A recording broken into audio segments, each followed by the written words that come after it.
네, 반갑습니다. 마르스 김동석의 리얼 주식입니다. 오늘 마르스 김동석의 리얼 주식은 증시 급락 속 폭탄은 여기서 터질 가능성 높습니다.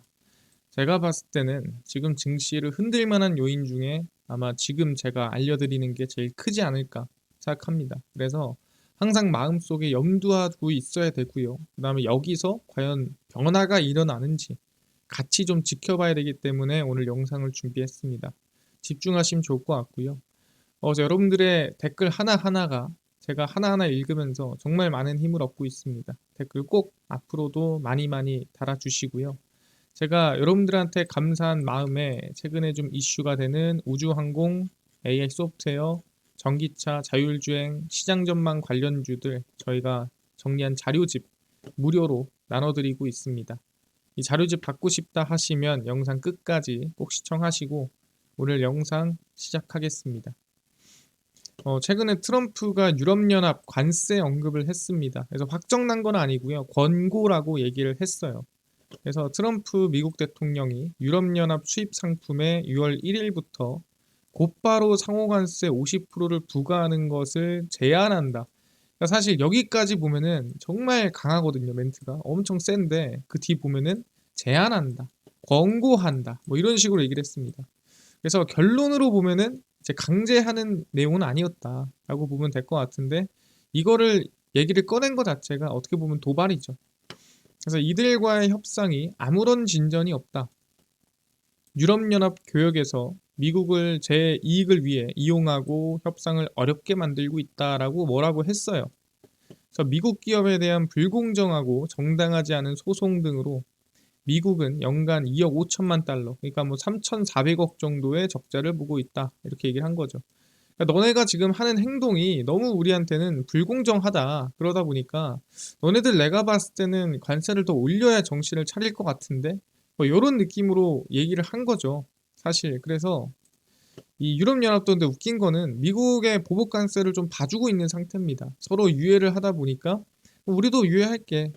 그래서 미국 관세 발효에 대응하기 위해 약 33조 상당의 보복 관세를 계획하고 있었는데 7월 14일까지 90일간 보류하기로 했습니다. 왜 미국이 90일 보류를 해줬잖아요. 근데 이제 중간에 갑자기 이제 50%를 부과하는 생각을 한다. 뭐 제한한다. 권고한다. 뭐 이런 식으로 얘기를 한 거죠. 그럼 사실 많은 사람들이 이게 위기인가요? 이게 폭탄인가요? 라고 할 수 있는데 제 생각엔 이거는 그냥 서로 말하고 대화 잘하고 얘기하면은 잘 끝낼 수 있는 얘기예요.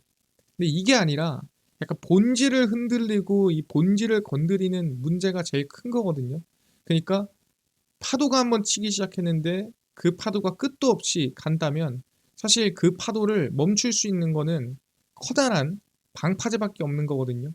그러다 보니까 우리가 지금 잠깐 뭐 예를 들어서 물이 있거나 이럴 때 물을 피해갈 수는 있겠지만 파도가 치는 건 정말 큰 방파제를 세우거나 아니면 막을 수가 없다. 그럼 그 파도가 어디서 밀려오고 있냐 이거를 알아야 됩니다. 근데 이게 아닌 것 같다 제 생각에는 얘기를 하고 싶은 거고 그게 뭐냐면 제 생각에는 화웨이 칩 정확히 말하면 중국 AI 칩에서 지금 약간 전운이 감돌고 있다 이렇게 생각을 합니다. 왜 그러냐?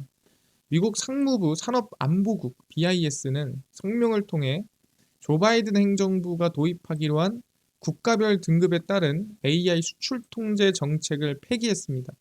조 바이든이 하던 거는 좀 문제가 있어 한 거죠.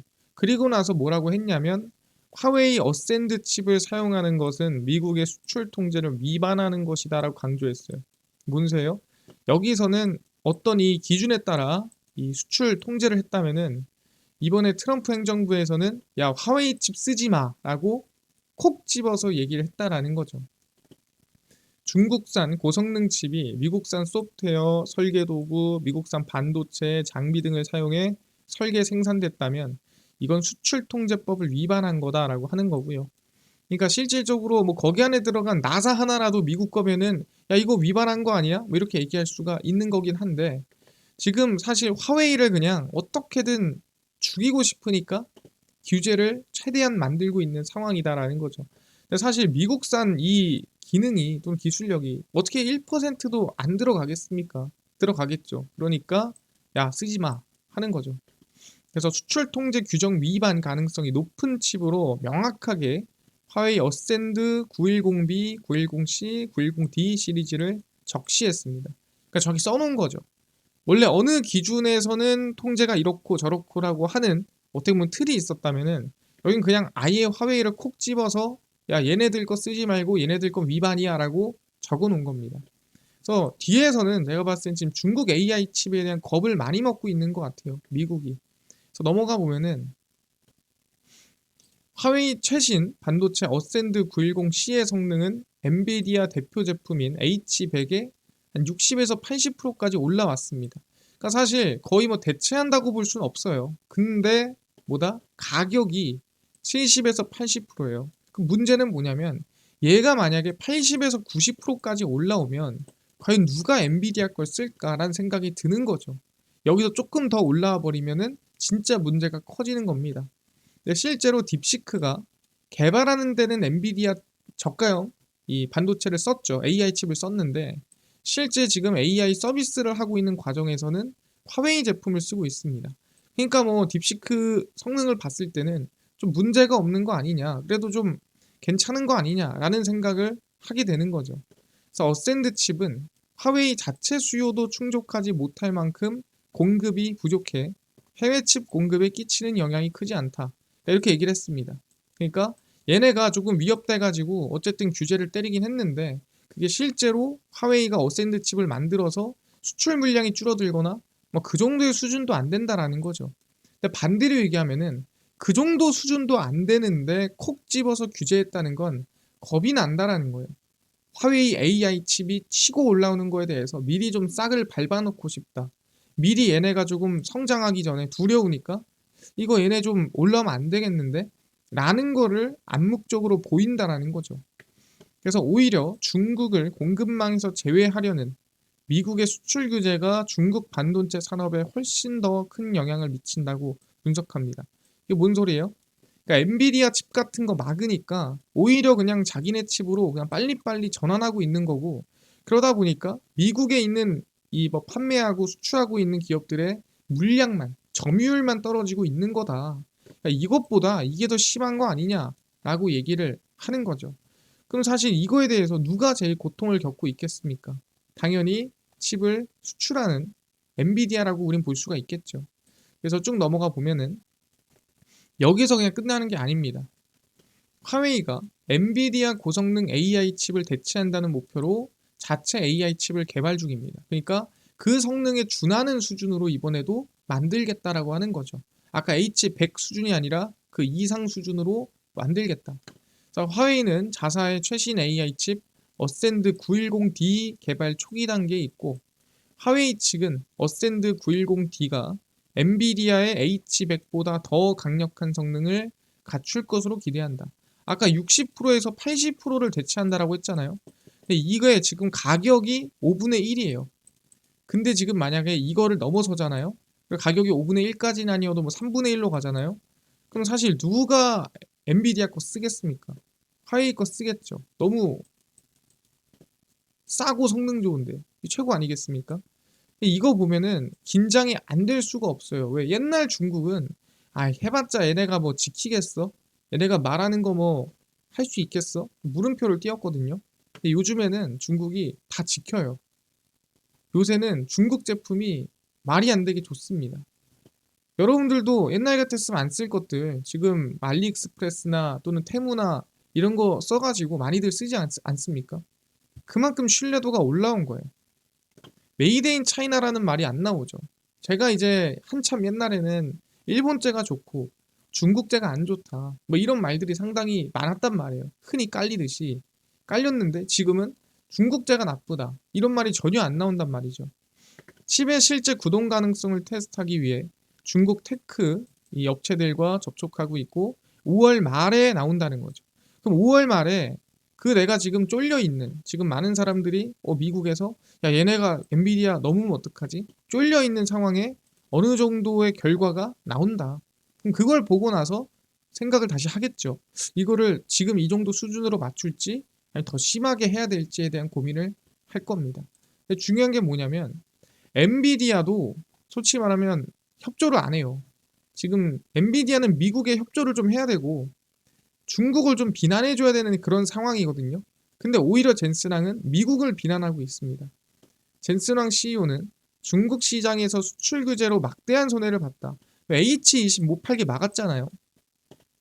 중국에 대한 미국의 수출 통제 정책은 잘못됐다고 생각한다라고 언급했어요. 그러니까 트럼프한테 사실 거의 뭐 이거는 싸우자 한 거죠. 우리는 수출 규제로 H20 제품을 중국에 출하할 수 없게 됐고 수십억 달러 규모의 재고를 전액 손실 처리해야 됐다. 왜냐면은 이게 중국을 위한 중국 전용의 이 기준에 맞춘 반도체 AI 칩 아니겠습니까? 근데 중국으로 못 나가. 그럼 사실 누가 사갑니까? 그러다 보니까 그냥 전액 재고 처리를 했다라는 거죠. 중국은 두 번째로 큰 시장이고 이런 기회를 갖지 못한다는 것은 미국이 고용 창출이나 산업의 지속성 등을 누릴 수 없다. 아니 저렇게 이 시장이 크고 좋은데 질도 좋은데 지금 이제 막 AI 크고 있는 곳인데 저 왜 버리냐? 저기는 미국이 더 성장할 수 있는 발판 아니냐? 이렇게 얘기를 한 거죠. 뭐 틀린 말은 아닙니다. 전 세계 50% 이상의 연구진이 중국에 있고 이들의 실력은 세계 최고 수준이다. 뭐 찬양을 해버렸죠. 그러다 보니까 사실 저는 이걸 보면서 엔비디아도 미국 편을 안 들어주면 트럼프가 가만히 있을까? 트럼프의 성격상 사실 완전히 그냥 미국 우월주의이기 때문에 이 미국에 반하는 행동을 하거나 미국에 긍정적이지 않은 행동을 하면은 좀 좋지 않아. 그렇게 좀 보는 편이라고 보시면 될 것 같아요. 그러다 보니까 전 조금 위험하다라고 생각을 하고요.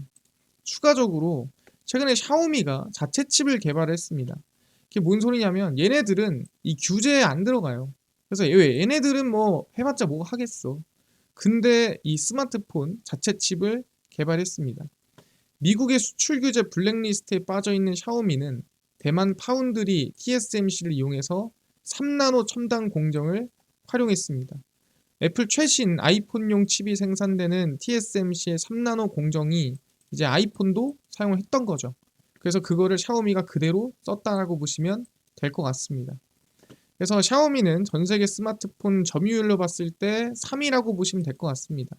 근데 보면은 점유율 차이가 뭐 엄청나게 많이 차이 난다고 볼 수는 없어요.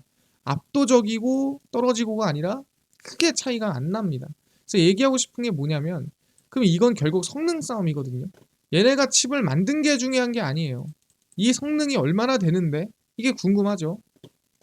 근데 결론 보니까 샤오미 3나노 칩은 삼성전자가 출시한 S24에 탑재된 스냅드래곤 젠 3보다 높은 점수를 줬다라고 얘기를 하는 거죠. 근데 진짜일까? 궁금하죠.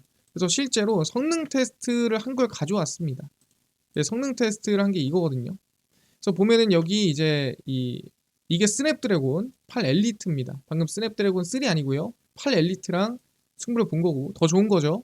그 다음에 이게 샤오미 엑스링 이게 샤오미 거고요.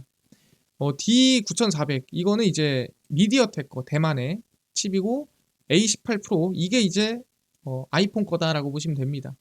그래서 이 와트 수가 커질수록 그러니까 전력량이 세질수록 힘을 많이 먹을수록 기능이 얼마나 좋아지고 이게 기능입니다. 이거를 이제 한번 비교를 해보는 겁니다. 그래서 효율적인 면에서 뭐가 제일 낫나 보면은 지금 이 파란색이 10와트까지 하더라도 계속 우위를 차지하다가 딱 넘어가면서 전력을 많이 때리면 결 스냅드래곤이 이기긴 합니다. 그 다음에 아이폰이랑은 거의 뭐 비슷하거나 좀 더 낫거나 얘네가. 근데 미디어텍은 항상 저 밑에 있는 수준이고요. 그래서 얘기하는 게 뭐냐면 누가 봐도 밸런스로 보면 누구예요? 밸런스로 보면은 샤오미 칩이 제일 낫더라 라는 통계가 나온 거죠. 그러다 보니까 이게 뭐 전력을 뭐 미친 듯이 넣었을 때는 당연히 모르겠지만 적당한 수준에서 정말 평균적인 수준에서 봤을 때는 얘네가 제일 나을 수도 있겠는데? 라는 좀 충격적인 통계가 나왔다라는 거죠. 그러다 보니까 이거는 조금 리스크한 상황이 만들어졌다라고는 저는 생각을 하는 거죠. 근데 저는 지금 미국이 조금 참을 것 같아요. 왜 참냐? 미국은 화를 인내 중입니다. 그 이유는 미중 관세 합의 이후 중국의 재고 소진 의지와 미국의 재고 보충 수요가 맞물리면서 가격이 급등하고 있는 거죠. 그 이유가 뭐예요? 8월 중순 이전에 재협상을 타결한다는 보장이 없는 만큼 연말 성수기를 앞두고 중국의 밀어내기와 물품 확보 전략을 계속하고 있는 거죠. 그러니까 지금 열심히 연말을 위해서 쓸어 담고 있는 상황이라고 보시면 될 것 같습니다. 그래서 이제 지금 제 생각에는 이거를 좀 많이 쓸어 담기 전에 연말을 준비하기 전까지는 제가 분명히 이 최대한 관세를 더 부과하거나 하는 부분을 좀 조심하지 않을까 생각할 수도 있어요. 아니면 반도체만 따로 빼서 싸울 수도 있는 거고요. 자, 앞으로 열흘 안에 운임이 50%까지도 오를 것으로 전망을 합니다. 왜? 그 정도로 사재기가 몰린 거예요. 연말 핵심 수요, 메인 수요를 위해서 상하이에서 LA항까지 컨테이너 운송료가 이제 하나당 3,000달러가 넘어간다 하는 거고, 이게 뭐 6,000도 간다 뭐 이런 말이 있습니다. 그래서 수입업자들이 8월 이전에 물량을 더 쌓아두려고 한다면 이거는 선정량이 늘어나고 운임은 더 오를 것이다. 그러니까 이거를 지금 정상적인 수입이 아니다 보니까 운임에 문제가 생긴 거예요. 원래 이렇게까지 빠르게 운임이 올라가지 않습니다. 한 7월 이쯤 넘어가면서 운임이 조금씩 협상하면서 올라가는데, 지금 너무 사재기가 몰리니까 단기적으로 운임이 올라가는 거예요. 5, 6월은 운임이 크게 올라가는 시기가 아니에요, 원래. 그래서 지금 미국은 이 사재기를 빨리 하고 끝날 때쯤까지 참고 있는 것 같다라는 게 저는 생각입니다. 왜? 이것까지 막아버리면 미국의 연말 이 소비에 큰 영향을 줍니다. 그건 못 되돌리거든요. 그래서 그것만큼은 제가 봤을 땐 참는 것 같아요. 그래서 결론을 내보자면 EU에서 한 6월 1일 150% 관세 부과는 아직 확정이 아니고 권고다, 제한이다 라고 정리가 됐어요. 그래서 이거는 뭐 지켜봐야 되고요. 진짜 미국이 민감하게 반응한 건 제가 봤을 땐 지금 자체 점유율이 0%거든요. AI 칩이. 그러니까 자체로 못 만들고 있는데 그거를 이번에 개발에 성공한다면 정말 이건 미국 입장에서 민감한 거죠. 화웨이 AI 칩 견제는 최근에 이미 시작을 했죠. 그 다음에 샤오미 칩 성능이 치고 올라오면서 분명히 더 민감하게 반응할 겁니다. 왜? 너무 좋으니까. 그래서 232조, 지금 무역조사가 진행되는 상황에서 미국의 기술력 유출 안보 문제를 삼아서 관세 부과가 진행될 가능성이 높습니다. 왜? 이거는 미국 기술력이 유출이 돼서 AI 칩이 만들어진 거다라고 아까 전에도 비슷하게 얘기를 했잖아요. 미국에서. 이거를 좀 더 꼬투리 잡고 싸울 수도 있어요. 근데 그 시기는 아마 사재기가 끝나는, 적어도 연말 소비가 어느 정도 안정되는 그 물량을 좀 재고를 쌓아놓는 시기인 7월, 8월쯤 될 가능성이 높다라고 저는 생각을 합니다. 그래서 아마 진짜 큰 문제가 터진다면 이때쯤일 가능성이 높다 보고요. 국내 증시는 저는 한 6월부터는 계속 조심할 가능성이 높다 생각합니다. 이거는 미리미리 조심을 해야 된다 말씀드리겠습니다. 국내 증시는 그렇게 설명드리고요. 그래서 저는 지금 상황에서 항상 여러분들이 좀 봤을 때 보이는 것도 중요하지만 뒤에서 조용히 누가 봐도 싸움이 일어나는 상황인데, 좀 위험한 상황인데, 이거를 이제 숫자들을 좀 조립해가지고 여러분들한테 좀 보여드리는 편입니다. 그래서 국내 증시는 전 6월부터 좀 조심하고, 미국도 아마 국내 증시에 영향 주니까 7월부터 좀 조심할 필요가 있다 좀 보고 있어요. 그래서 이거는 이제 계속 상황 제가 체크하면서 말씀드릴 테니까 지금은 조금 보수적으로 같이 보면 좋을 것 같다 말씀드리겠고요. 이해됐고, 아까 전에 우주 항공, 그 다음에 AI 소프트웨어, 그 다음에 전기차, 자율주행, 시장 전망부터 관련주까지 저희가 정리한 자료집을 좀 무료로 나눠준다고 했는데 혹시 이거 어디서 받을 수 있나요? 물어보신 분들이 있습니다. 뿐만 아니라 당일 급등이 예상되는 단타 종목을 매일 무료로 좀 나눠주세요. 또는 장 시작 전에 급등이 예상되는 뉴스라든가 시황을 무료로 나눠주세요. 테마주라든가 매매법 강의를 나눠주세요. 무료로 하시는 분들이 있어서 김동석 대표가 100% 무료로 나눠드리고 있습니다. 바로 김동석의 리얼 주식 연구소라는 100% 무료 어플이고요. 나는 이 어플을 다운로드 받고 싶다 한다면은 난 아이폰을 씁니다. 앱스토어에서 무료로 설치 가능하고요. 갤럭시를 씁니다 하면은 구글 플레이 또는 플레이스토어 들어가서 다운로드 가능합니다. 아니, 개인정보 같은 거, 전화번호 같은 거 입력해야 되는 거 아닌가요? 네, 정말 아무것도 필요 없습니다. 100% 무료고요. 이 개인정보 쓸 데도 없어요. 적을 데도 없으니까 그냥 무료로 어플에 들어오시면 됩니다. 그래서 여러분들이 구글 플레이 스토어에 접속을 하신 다음에 뭐라고 검색을 하냐? 바로 김동석의 리얼 주식 연구소라고 검색을 하시면 이렇게 어플이 화면에 뜨게 됩니다. 100% 무료로 100% 무료로 설치 가능하니까요. 꼭꼭꼭 설치를 하셔라 말씀을 드립니다. 그래서 설치를 하고 나면은 이렇게 여러분들 화면에 어플이 뜨게 됩니다. 그래서 이렇게 어플에 화면이 뜨면은 당일 리얼 추천주가 당일 급등 예상 종목을 무료로 알려드리고요. 급비 분석이 장 시작 전 시황, 급비 자료가 테마주라든가 매매법 무료로 매일매일 정리해드리고 있습니다. 그래서 아니 아까 전에 AI 소프트웨어, 우주항공, 전기차 자율주행, 시장 전망 관련주 자료집 어디서 무료로 받을 수 있나요? 리얼 추천주 누르시고요. 들어가시면은 저희가 여기 트럼프 정책 독점 수혜 리포트 해가지고 올려놨죠. 이거 누르고 들어가시면은 맨 밑에 테슬라 전기차 자율주행, AI 반도체 로봇 자율주행, AI 소프트웨어 우주항공 저희가 다 무료로 나눠드립니다. 믿져야 본전이잖아요. 무료니까요. 꼭꼭꼭 받아가시고요. 뿐만 아니라 리얼 추천주에서는 5월 23일, 20일, 21일, 20일, 19일, 16일 추천주도 매일매일 무료로 나눠드리고 있고 저희 급비 분석에서는 장 시작 전 시황입니다. 해외 증시, 국내 이슈 저희가 장전에 매일매일 정리를 해드리고 있고요. 급비 자료는 당일 있었던 이슈 관련주 장마감하고 매일 올려드리고 있습니다. 그래서 김동석의 리얼 주식 연구소 제가 평생 100% 무료로 운영하는 어플입니다. 무료니까요. 종목, 시황, 테마주 다 얻어가시고 뿐만 아니라 저희 마르스 김동석의 리얼 주식 유튜브 여러분들의 이 댓글 정말 하나하나 제가 다 읽으면서 진짜 하트도 제가 직접 다 눌러드리거든요. 네, 그 정도로 진짜 이 댓글에서 힘을 많이 얻고 있습니다. 그래서 댓글 많이 달아주시고요. 우리 유튜브 구독, 영상 좋아요 부탁드리면서 오늘 영상 여기서 마치고 다음번에 더 좋은 영상으로 찾아뵙도록 하겠습니다. 감사합니다.